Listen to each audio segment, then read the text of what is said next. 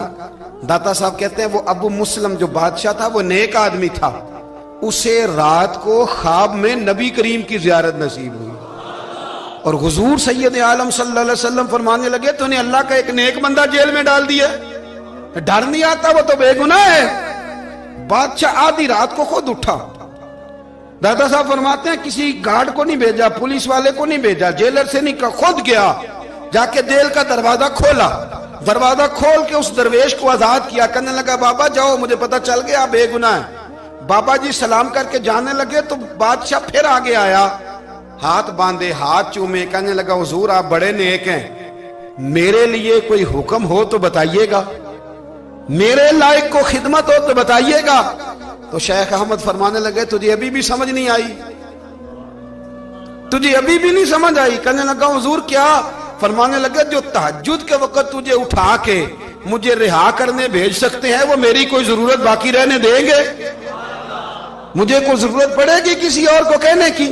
جو تہجد کے وقت تجھے اٹھا کے بھیجتے ہیں کہ جا کھول جا کے دروازہ، وہ ضرورت رکھیں گے میری؟ ضرورت مجھے رہے گی کہ میں تجھے اور کوئی کام؟ ابھی بھی تجھے سمجھ نہیں آئی؟ تو داتا علی حجویری رحمت اللہ علیہ فرماتے ہیں اصل میں ہماری طبیعت ہے، ہم نے بندوں سے دل لگا لیا ہے. دل اللہ رسول سے لگاؤ، کسی بندے سے لگانا تو اس سے لگاؤ جو اللہ والا ہو. آپ فرماتے ہیں کہ اپنی ساری خواہشات اپنے رب رسول سے، آپ فرماتے ہیں کہ اگر اللہ کے حوالے اپنی خواہشات کر دو گے تو رب تمہیں نا عام لوگوں سے زیادہ عطا کرے گا، عام لوگوں سے. اور پھر داتا صاحب نے آگے جا کے ایک چھٹی بات لکھی ہے، اتنا وقت نہیں ہے ورنہ کشف المحجوب کا تو ایک ایک صفحہ الٹتے جائیں تو کیا کیا چیزیں کھلتی چلی جاتی ہیں. داتا صاحب نے لکھا ہے، داتا صاحب فرماتے ہیں اگر تو چاہتا ہے نا رب جلدی راضی ہو جائے پھر اللہ کی مخلوق سے محبت کرنی شروع کر دے. اگر تو چاہتا ہے کہ رب راضی نہیں صرف جلدی راضی ہو پھر اللہ کی مخلوق سے پیار کر. اللہ خود داتا صاحب اپنی بات کرتے ہیں، کہتے ہیں میں دریائے راوی سے گزر رہا تھا، یہ ایک اور جگہ آپ کی سیرت میں لکھا ہے، یہ کشف المحجوب میں نہیں ہے. راوی سے گزر رہے تھے تو داتا صاحب نے اکثر ٹینڈ کرا کے رکھتے تھے. کئی بزرگ ہیں جو سر پہ بال نہیں رکھتے، ٹینڈ کرائی ہوئی تھی تو کشتی میں گزر رہے تھے تو سامنے سے کچھ نوجوان بھی کشتی میں آ رہے تھے. تو آپ نے نا سر سے کپڑا اٹھایا، جب سر پہ کھجلی کر رہے تھے نا، یہ واقعہ اور بزرگوں کے بارے میں بھی کتابوں میں آتا ہے، داتا صاحب کے بارے میں بھی آتا ہے. سر پہ جب کھجلی کی نا تو بچوں نے ٹینڈ دیکھی تو ایک کہنے لگا ذرا دیکھو بابے کا سر کیسے چمک رہا ہے. ایک نے مذاق کی اور باقی ہنسنے لگے، پھپتیاں کسنے لگے. یہ اچھی بات نہیں ہوتی، یہ بزرگوں کے بارے میں یہ رویہ اللہ کو ناپسند ہے.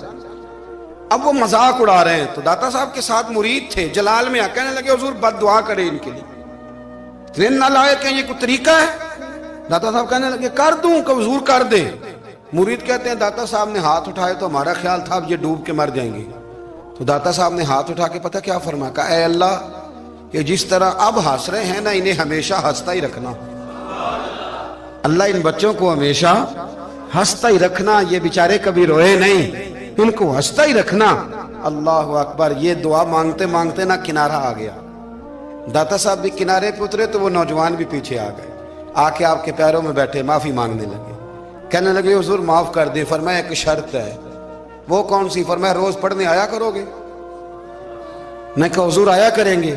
شیخ آپ کے خلیفہ ہیں، وہ فرماتے ہیں کہ عجیب ہے میں ان کے ڈوبنے کی دعا کرا رہا تھا اور منظر یہ بنا کہ انہوں نے توبہ کر لی، داتا صاحب سے پڑھنے لگے، کوئی شیخ الحدیث بن گیا، کوئی شیخ القرآن بن گیا، بہت بڑا درویش بن گیا. کہتے میں ہمیشہ سوچا کرتا تھا کہ میں چاہتا تھا ڈوب جائیں، پر وہ ایسے تیرنے لگے ہیں کہ کئی اوروں کو تیرانے کی سہولت اللہ نے انہیں عطا کر دی، آسانی دے دی ہے. اوروں کو بھی بہت ساروں کو وہ لے کے اوپر کی طرف اٹھا کریں گے. داتا گنج بخش علی حجویری کہتے ہیں اللہ کی مخلوق سے بندہ مل جائے تو اسے شیشے میں نہ اتار. ہم لوگ نا اب سامنے والے کو شیشے میں اتارنے کی کوشش، اور نہ بھائی اب دنیا بڑی تیز ہے، تو جس کو شیشے میں اتارے گا نا وہ بھی تجھ سے تیز ہے، وہ تجھے شیشی میں اتار لے گا۔ اس لیے مہربانی کریں اب ان چکروں سے نکلیں۔ وہ کسی نے کہا تھا امام غزالی سے کہ مخلص دوست مجھے کیسا پتہ چلے گا کتنے ہیں؟ آپ فرمانے لگے اپنے دل سے پوچھ، جتنوں کے ساتھ تو مخلص ہے اتنے تیرے ساتھ بھی مخلص ہیں، اور اگر تو داؤ لگا رہا ہے دنیا کو تو پھر دنیا تجھ سے تیز ہے۔ پھر کوئی کسی چکر میں آنے والا بالکل نہیں۔ اس لیے کوشش کریں ہمیشہ۔ ایک حدیث پاک نہ پڑھ دوں، یہ بھی داتا صاحب نے لکھی ہے، بہت ساری کتابوں میں ہے پر داتا صاحب نے بھی لکھی ہے۔ نبی کریم علیہ السلام نے فرمایا جنت میں کثرت بھولے بھالے لوگوں کی ہوگی۔ جنت میں کثرت بھولے بھالے لوگ جنت میں، وہ جو آسمان پہ تارا لگا بھی آتے ہیں پھر شام کو دوبارہ لے بھی آتے ہیں، وہ تیز بڑے ہیں پر رہ ہمیشہ پیچھے جاتے ہیں۔ وہ جو سادے ہیں، جو چکروں میں نہیں پڑتے۔ اب یقین کریں اب تو نا لوگوں سے مل کے کئی دفعہ گھٹن ہونے لگتی ہے، بعض لوگوں سے ملاقات کر طبیعت لگتی نہیں زیادہ تر، اس لیے کہ محسوس ہوتا ہے کہانیاں گڑھ رہے ہیں، قصوں کی دنیا کے لوگ، یہ وہ بات میں وزن نہیں، وہ سرور نہیں۔ اور بعض لوگ آتے ہیں کچھ کہتے بھی نہیں، لیکن ان کے لب و لہجے میں اتنی مٹھاس ہوتی ہے کہ دل کرتا ہے کبھی یہ دوبارہ بھی آیا کرے، کبھی آئے، کبھی پھر ملے۔ تو معاشرے کو حسن دیں، معاشرے کے اندر کوفت نہ پیدا کریں۔ بات چونکہ وقت تھوڑا رہ گیا، داتا علی اجمیری کہتے ہیں اللہ کی مخلوق سے پیار کر، اللہ تجھ سے راضی ہوگا۔ آپ نے دلیل کے طور پہ بنی اسرائیل کا ایک واقعہ لکھا۔ آپ فرماتے ہیں بنی اسرائیل کے اندر ایک شخص تھا جو پہاڑ کی چوٹی پہ عبادت کرتا تھا، لوگ اوپر چڑھ کے ملنے کے لیے آتے تھے، رستے میں ایک ڈھلان تھی، لوگ اس پر چڑھتے تو پاؤں پھسل جاتے، بہت سارے لوگ گر جاتے۔ ایک دن وہ شخص کہنے لگا اللہ اگر تو اسے نہ بناتا تو کیا ہوتا، ایسے بیکار بنا دی، رب ناراض ہو گیا۔ اس وقت کے پیغمبر علیہ السلام کو وحی فرمائی سے کہو تو میری تخلیق پہ اعتراض کرتا ہے، جا میں نے تیرا نام ولیوں کی صف سے کاٹ کے نافرمانوں کی صف میں لکھ دیا۔ وہ نبی اس امت کے علیہ السلام تشریف لائے اور آ کے اسے کہا کہ رب کریم نے تیرا نام کاٹ کے نا ولیوں کی لسٹ سے نافرمانوں کی لسٹ میں لکھا ہے۔ کہنے لگا حضور اللہ نے خود لکھا ہے؟ کہا ہاں۔ وہ سجدے میں گر گیا، یا اللہ تیرا شکر ہے، یا اللہ تیرا شکر ہے۔ وہ پیغمبر فرمانے لگے یہ کیا کر رہے ہو؟ عرض کی حضور آپ نے کہا ہے نا اللہ نے میرا نام لیا ہے، میں کہاں اور میرا رب کہاں؟ اس نے میرا نام لیا ہے حضور، میں تو اپنے آپ کو کسی کھاتے میں نہیں سمجھتا تھا۔ اچھا اگر مالک نے اب مجھے نافرمان فرما دیا ہے اور میری غلطی سے فرمایا ہے دوزخ میں تو میں جاؤں گا۔ حضور آپ اللہ کے نبی ہیں، آپ کے ذریعے کی التجا ہے مالک کے حضور، رب کریم سے عرض کیجئے گا کہ اب مجھے دوزخ میں تو پھینکنا ہی ہے، تو میرا وجود اتنا بڑا کر دے، اتنا بڑا کر دے کہ میں اکیلا جہنم میں آ جاؤں۔ میرا دل نہیں کرتا اللہ کا کوئی اور بندہ دوزخ میں جائے، میں چاہتا ہوں اتنے پیارے پیارے مخلوق پیدا کیے اس نے، کوئی جلے نہ، کوئی دوزخ میں جلے نہ، مجھے بڑا کر کے نا اکیلا بھر دے میرے وجود کو، میں اکیلا جلوں گا۔ عرض کرے رب کی بارگاہ میں، وہ پیغمبر وہی کھڑے تھے، وہی آئی، اے میرے نبی سے کہہ دو تو میرے بندوں سے پیار کرتا ہے تو میں تجھ سے پیار نہ کروں؟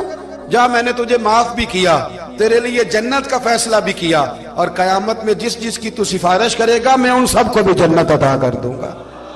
داتا صاحب کہتے ہیں اگر تو آسانی چاہتا ہے کہ اللہ جلدی راضی ہو تو کسی کا بھلا کرنے کی کوشش کر، کسی کو نفع دینے کی کوشش کر کہ اللہ کی مخلوق سے کوئی پیار ہو جائے، کسی کو تسلی دے، کسی سے محبت کر، کسی کے ساتھ تو خیر والا معاملہ کر، رب کریم تیرے لیے آسانیاں کرے گا۔